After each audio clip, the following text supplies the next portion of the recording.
नमस्कार, मैं हूं श्वेता। प्योर पटना में आपका स्वागत है। आज है 8 दिसंबर, दिन सोमवार। खबरों की ओर बढ़ने से पहले एक नजर डालते हैं आज की सुर्खियों पर। पटना में नई ट्रैफिक व्यवस्था, इनकम टैक्स डाक बंगला रोड पर पार्किंग प्रतिबंध। मोकामा में तिरुपति बालाजी की तर्ज पर बनेगा भव्य मंदिर। पटना आरा रूट पर टोल सिस्टम में बड़े बदलाव जल्द होंगे लागू। पटना में महिलाओं की सुरक्षा हेतु अभया ब्रिगेड जल्द होगा लॉन्च। स्मृति मंधाना ने पलस मुचल के साथ शादी रद्द होने की पुष्टि। चलिए एक नजर डालते हैं आज की 21 खबरों पर। डेंटल हाइजीनिस्ट के 702 पदों पर 12 दिसंबर तक करे अप्लाई। बिहार तकनीकी सेवा आयोग ने डेंटल हाइजीनिस्ट के 702 पदों के लिए आवेदन आमंत्रित किए हैं। आवेदन प्रक्रिया 5 दिसंबर से शुरू हो चुका है और 12 दिसंबर तक होगा। पात्र उम्मीदवारों ने 12वीं उत्तीर्ण और डेंटल हाइजीनिस्ट में 2 वर्षीय डिप्लोमा किया होना चाहिए। आयु सीमा सामान्य वर्ग के लिए 37 वर्ष, महिला ओबीसी के लिए 40 वर्ष, एससी एसटी के लिए 42 वर्ष है। वहीं चयन प्रक्रिया में कंप्यूटर आधारित लिखित परीक्षा होगी, जिसमें 100 बहुविकल्पीय प्रश्न होंगे। प्रत्येक सही उत्तर 1 अंक और गलत उत्तर 0.25 अंक के होंगे। चयनित उम्मीदवारों को दस्तावेज सत्यापन के बाद नियुक्ति मिलेगी। वहीं प्रतिमाह वेतन 20,200 होगी। बिहार में 100 फास्ट ट्रैक के होंगे कोर्ट, लंबित मामलों को मिलेगी रफ्तार। बिहार में न्यायिक प्रक्रिया को तेज करने के लिए उप मुख्यमंत्री और गृह मंत्री सम्राट चौधरी ने 100 फास्ट ट्रैक न्यायालयों के गठन की घोषणा की। इन अदालतों का उद्देश्य राज्य में 18 लाख से अधिक लंबित मामलों का त्वरित निष्पादन, न्यायालयों का बोझ कम करना और संवेदनशील मामलों पर विशेष ध्यान देना है। पटना में 8, गया, मुजफ्फरपुर, दरभंगा और भागलपुर में 4-4 जबकि अन्य जिलों में 1 से 3 अदालतें स्थापित की जाएगी। इसके लिए कुल 900 कर्मचारियों की नियुक्ति की जाएगी। इसके साथ ही 79 आर्म्स एक्ट कोर्ट भी जल्द शुरू होंगे। बिहार में अनाथ बच्चों के लिए मुफ्त होगी छात्रावास और शिक्षा की व्यवस्था। बिहार में अनाथ बच्चों के लिए मुफ्त होगी छात्रावास और शिक्षा की व्यवस्था। बिहार में नए सत्र से अनाथ और अभिवंचित बच्चों के लिए विशेष पहल शुरू की जा रही है। अप्रैल 2026 से जिले में बच्चों की पहचान कर उन्हें नेताजी सुभाष चंद्र बोस आवासीय छात्रावास में निःशुल्क नामांकन और रहने की सुविधा दी जाएगी। छात्रावास पटना हाई स्कूल, गर्दनीबाग और टीके घोष एकेडमी में संचालित होंगे। प्रत्येक में 100 बच्चों के लिए व्यवस्था होगी। वहीं पात्र बच्चों को निःशुल्क शिक्षा, भोजन, पोशाक, जूता, साबुन, कंबल और मौसमी फल प्रदान किए जाएंगे। इसमें अनाथ, एकल अभिभावक वाले, शहरी अभिवंचित मजदूर और कोविड में माता पिता खो चुके बच्चे शामिल होंगे। पटना में जाम कम करने के लिए ट्रैफिक पुलिस ने नई पार्किंग व्यवस्था लागू की है। 7 दिसंबर 2025 से इनकम टैक्स गोलंबर से डाक बंगला चौराहा और बुद्ध मार्ग से जीपीओ गोलंबर तक 3 से 4 पहिया वाहनों की पार्किंग पूरी तरह से वर्जित होगी। इस्कॉन मंदिर या बुद्ध मार्ग जाने वाले 4 पहिया वाहन अब केवल तारामंडल के सामने बने स्मार्ट मल्टी लेवल पार्किंग में पार्क कर सकेंगे। मॉड्यूलोक आने वाले लोग मॉड्यूलोक पार्किंग का उपयोग कर सकेंगे। वहीं प्रतिबंधित क्षेत्रों में गलत पार्किंग करने पर कार्रवाई होगी। नई व्यवस्था का उद्देश्य ट्रैफिक जाम कम करना है। मोकामा में तिरुपति बालाजी की तर्ज पर बनेगा भव्य मंदिर। पटना के मोकामा में तिरुपति बालाजी की तर्ज पर एक भव्य मंदिर बनाया जाएगा। इसके लिए बिहार सरकार ने मोकामा खास की 10.11 एकड़ जमीन पर्यटन विभाग को मुफ्त में ट्रांसफर की है। परियोजनाओं को आगे बढ़ाने के लिए पर्यटन विभाग ने तिरुपति देवस्थानम यानी कि टीटीडी के साथ समझौता ज्ञापन का प्रस्ताव भेजा। टीटीडी अध्यक्ष BR नायडू ने बिहार सरकार को धन्यवाद देते हुए बताया कि जमीन 99 साल के लिए केवल 1 रुपए के टोकन लीज पर दी गई है। बिहार चुनाव से पहले सम्राट चौधरी ने इस मंदिर की घोषणा की थी, जिससे धार्मिक, पर्यटन और रोजगार बढ़ने की उम्मीद है। पटना में ट्रैफिक सुधार के लिए 3,426 हाईटेक कैमरे होंगे सक्रिय। पटना में जाम, अवैध पार्किंग, ओवर स्पीडिंग और अव्यवस्थित यातायात पर काबू पाने के लिए प्रशासन ने 3,426 हाईटेक निगरानी उपकरण सक्रिय कर दिए हैं। इनमें 2,602 सीसीटीवी, 473 RLVD, 150 ANPR, 12 SVD और 120 VDC कैमरे शामिल है। डीएम डॉक्टर त्यागराजन SM ने जिला परिवहन पदाधिकारी को इन कैमरों के आधार पर चालान और सख्त कार्रवाई के निर्देश दिए। 69 स्थानों पर पब्लिक एड्रेस सिस्टम से नियमित घोषणाएं होगी। वहीं टेक्निक आधारित ITMS को मजबूत कर राजधानी में सुचारू, सुरक्षित और आधुनिक यातायात सुनिश्चित किया जाएगा। दिल्ली टीम 15 जनवरी को अंडरग्राउंड स्टेशनों का करेगी निरीक्षण। पटना मेट्रो का काम तेजी से आगे बढ़ रहा और दिसंबर के अंत तक आईएसबीटी से मलाही पकड़ी तक मेट्रो संचालन की संभावना है। मलाही पकड़ी स्टेशन का सिविल वर्क पूरा हो चुका है, जबकि खेमनीचक कनेक्टिंग स्टेशन पर निर्माण तेज है। अगले साल 15 जनवरी को दिल्ली की टीम राजेंद्र नगर, मोइनुल हक और पटना जंक्शन जैसे अंडरग्राउंड स्टेशनों का निरीक्षण करेगी। 9.35 किलोमीटर लंबे अंडरग्राउंड कॉरिडोर में राजेंद्र नगर स्टेशन 21 मीटर गहराई के कारण सबसे खास होगा। Patna junction interchange station red और ब्लू लाइन को जोड़कर दानापुर से न्यू आईएसबीटी यात्रा आसान बनाएगा। पटना आरा रूट पर टोल सिस्टम में बड़े बदलाव जल्द होंगे लागू। पटना और आसपास यात्रा करने वालों के लिए टोल व्यवस्था में बड़े बदलाव तय किए गए हैं। दानापुर बेटा एलिवेटेड 4 लेन तैयार होने के बाद यहां नया टोल लग जाएगा, जबकि कोइलवर पुल पर पहले से टोल लागू है, जिससे 15 किलोमीटर के भीतर 2 टोल देने पड़ेंगे।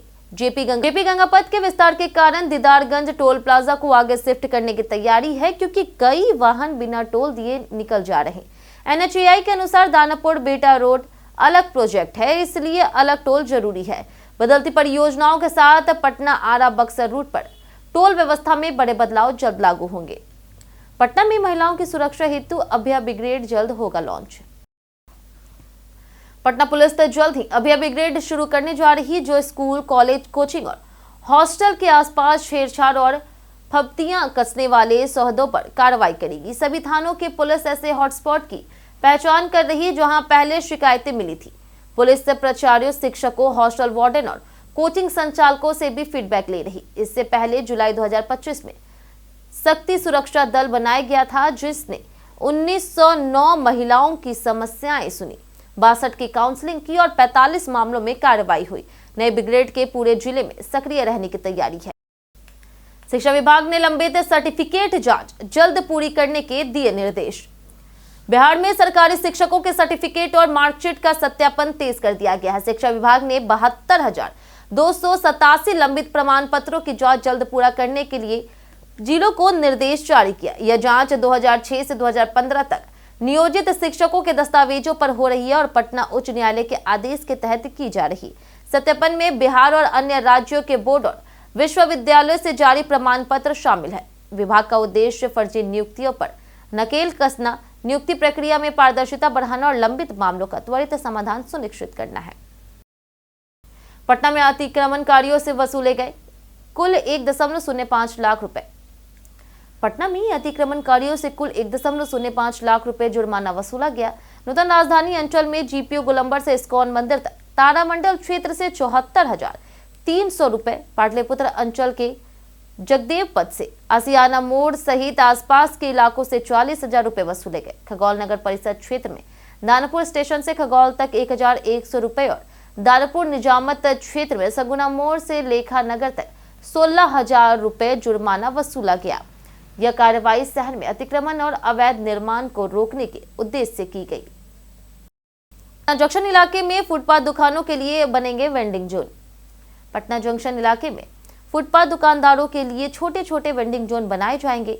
बुधवार से पटना जंक्शन तक खाली जगहों को चिन्हित किया जा रहा, ताकि ऑटो और पैदल यात्रियों के आवागमन में बाधा न आए और वेंडरों को भी उचित जगह मिले।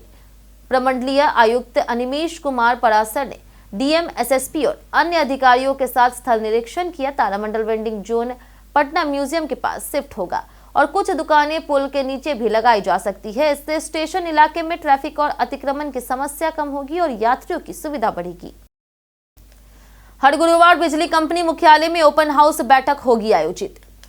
बिजली कंपनी ने नए निवेशकों की समस्याओं के समाधान में लापरवाही करने वाले इंजीनियरों के खिलाफ कार्रवाई का ऐलान किया। इसके तहत हर गुरुवार दोपहर 3 बजे से 4 बजे मुख्यालय में ओपन हाउस बैठक आयोजित की जाएगी, जिसमें बिजली कनेक्शन और उससे जुड़ी सभी समस्याओं पर चर्चा होगी। अधिकारियों ने निर्देश दिया कि शिकायत मिलने से पहले ही फील्ड में तैनात सभी इंजीनियर अपने अपने क्षेत्र के औद्योगिक उपभोक्ताओं से संपर्क करें और बिजली से संबंधित समस्याओं का निराकरण करें। इसका उद्देश्य निवेशकों को किसी भी तरह की बिजली समस्या का सामना न करना पड़े। सीआईएसएफ तर्ज पर बिहार औद्योगिक सुरक्षा बल बनेगा। बिहार सरकार ने उद्योगपतियों की सुरक्षा सुनिश्चित करने के लिए सीआईएसएफ की तर्ज पर बिहार औद्योगिक सुरक्षा बल यानी कि बीआईएसएफ बनाने का प्रस्ताव तैयार किया। उद्योग मंत्री दिलीप जायसवाल ने बताया कि यह बल निवेशकों को निर्भीक निवेश करने और उद्योग स्थापित करने में मदद करेगा। मुख्यमंत्री नीतीश कुमार ने भी औद्योगिक माहौल को मजबूत बनाने के लिए उच्च स्तरीय बैठक में दिशा निर्देश दिए। अगले 5 वर्षों में बिहार में 50 लाख करोड़ रुपए के निवेश, 10 औद्योगिक पार्क, 100 MSAI पार्क और 5 मेगा फूड पार्क स्थापित किए। सुरक्षा, निवेश और उद्योग संवर्धन को प्राथमिकता दी जाएगी। बिहार में बढ़ी ठंड, पटना का न्यूनतम तापमान 13 डिग्री सेल्सियस से नीचे। बिहार में पछुआ हवाओं के प्रभाव से ठंड बढ़ी है। पटना में न्यूनतम तापमान गिरकर 13 डिग्री सेल्सियस से नीचे चला गया, जबकि अधिकतम तापमान 24.6 से 28.2 डिग्री सेल्सियस के बीच रिकॉर्ड किया गया। उत्तर पश्चिम में आ रही शुष्क और ठंडी हवाओं के कारण ठंड का एहसास सामान्य से अधिक है। सुबह हल्का कोहरा छाया रहा, जो धूप निकलने के बाद छट गया। मौसम पूरी तरह शुष्क रहा और वर्षा नहीं हुई। मौसम विभाग ने अगले 3 से 4 दिनों तक ठंडी हवाओं के जारी रहने का अनुमान जताया है, जिससे ठंड बनी रहेगी। पटना में न्यू ईयर पर कम बजट में घूमने की ये है खास जगह। पटना में न्यू ईयर पर कम बजट में घूमने के लिए कई बेहतरीन विकल्प है, जैसे कि गर्दनी बाग में स्थित बापू टावर, महात्मा गांधी के जीवन और मूल्यों पर आधारित संग्रहालय है। टिकट 50 रुपए। वहीं पटना जू में बाघ, चिंपैंजी और अन्य जीव जंतु देखने को मिलते हैं, जिसका टिकट भी 50 रुपए है। वहीं पटना म्यूजियम और बिहार म्यूजियम भी रोचक प्रदर्शनियों के लिए आदर्श है। ऐतिहासिक दरभंगा हाउस सेल्फी और फोटोग्राफी के लिए शानदार है। वहीं शांत वातावरण पसंद करने वालों के लिए सभ्यता द्वार और नाइट लाइट के लिए जेपी गंगा पथ फ्री एंट्री और मनोरंजन का अनुभव देते हैं। पटना पॉलिटेक्निक के प्रोफेसर 1.5 लाख घूस लेते गिरफ्तार। निगरानी अन्वेषण ब्यूरो ने पॉलिटेक्निक कॉलेज पटना के छात्रावास अधीक्षक सह प्रोफेसर मिथिलेश कुमार को 1.5 लाख रुपए घूस लेते रंगे हाथ गिरफ्तार किया। कैमूर के संदीप कुमार दुबे ने शिकायत की थी कि मेस बिल भुगतान के बदले रिश्वत मांगी जा रही। शिकायत का सत्यापन करने पर आरोप सही पाया गया, जिसके बाद धावा दल ने कॉलेज परिसर में उनका कार्यालय से उन्हें गिरफ्तार कर दिया। पूछताछ के बाद अभियुक्त को विशेष न्यायालय निगरानी में पेश करने की प्रक्रिया जारी है। सर्दियों में हीटर इस्तेमाल करते समय सुरक्षा के ये 7 जरूरी उपाय। सर्दियों में रूम हीटर उपयोग तो है, लेकिन गलत तरीके से इस्तेमाल खतरनाक हो सकता। बंद कमरे में हीटर लंबे समय तक चलाने से ऑक्सीजन कम और कार्बन मोनोऑक्साइड बढ़ता है, जिससे हादसा हो सकता है।